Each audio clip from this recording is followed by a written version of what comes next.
Quando nós falamos do Dia Internacional das Mulheres, é muito comum nós, homens, queremos fazer um textão, ou até mesmo fazer uma homenagem ou dizer alguma coisa.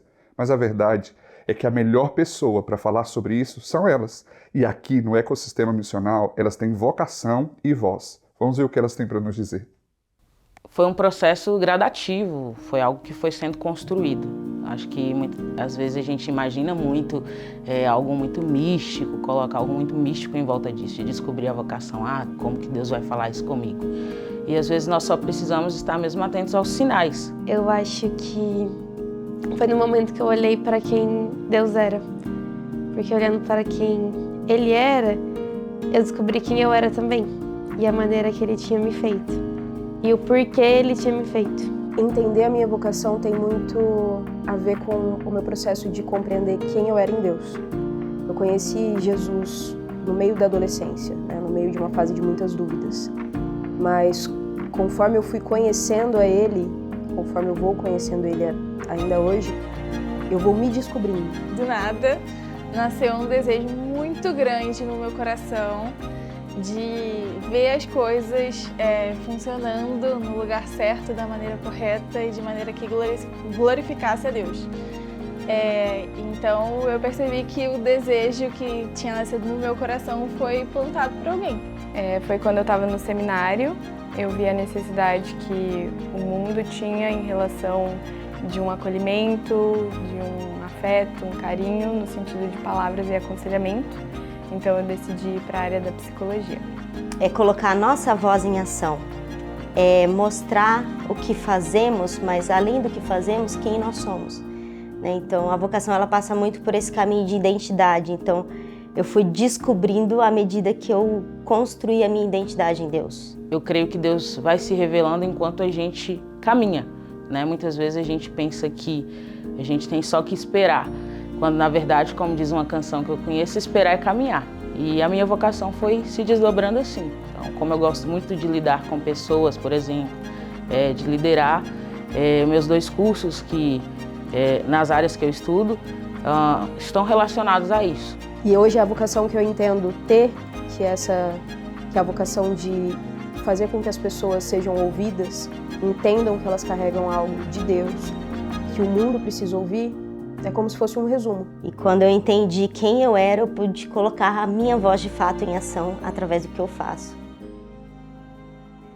É um privilégio. Um aprendizado diário. É um desafio. É um grande privilégio. Mas também um desafio. Eu vim no TIM, né, desde muito nova, então eu vi que a maior parte da liderança sempre foi constituída por homens. E hoje a gente já consegue ver que isso está mudando de uma forma ou de outra. É um espaço onde a gente está aprendendo a se posicionar da forma como a Bíblia nos sustenta e as nossas habilidades nos adestram. Tem muito a ver com o abrir lugar. Não só aqui dentro do ecossistema, mas a sociedade em geral. Nós estamos ocupando lugares que sempre foram ocupados por homens. E, infelizmente, isso ainda nos priva muito de ser quem nós podemos ser. E é difícil você se relacionar com outras pessoas, com homens principalmente, mas é um aprendizado diário. Então, viver isso no ecossistema é um desafio, mas para mim é um desafio prazeroso. Fazer parte de uma liderança como mulher, podendo trazer o meu olhar como mulher, o meu olhar caprichoso, com as minhas características, com as características que Deus colocou em mim. Eu acho que é um grande desafio, mas com certeza um grande privilégio. De certa forma, eu sinto que a gente está desbravando e abrindo o caminho, né? Abrindo a madre. Eu acho que muito desse papel da mulher, né? De gerar. A gente está gerando nesse momento no ecossistema esse caminho e a responsabilidade de abrir o caminho da forma correta e o temor de fazer conforme Deus tem nos ensinado. Desafios são muitos na nossa sociedade, né? Vamos dizer assim. Infelizmente, nós ainda temos uma sociedade um tanto machista, preconceituosa, com muitos resquícios, né, do patriarcalismo. Quando a gente fala muito sobre essa questão de vocação, e a gente tem falado isso há algum tempo, como ministério, como vida, às vezes ele se torna muito mais relevante quando a gente está atrás de um púlpito, ou quando eu estou em sala de aula, ou quando eu estou dando alguma palestra. Então, aquele lugar ele fica muito mais evidenciado. Eu acho que é o fato de ser mulher. Então, as lutas que a gente passa são completamente diferentes das lutas que outros passam em nosso lugar, né? Se tivessem em nosso lugar.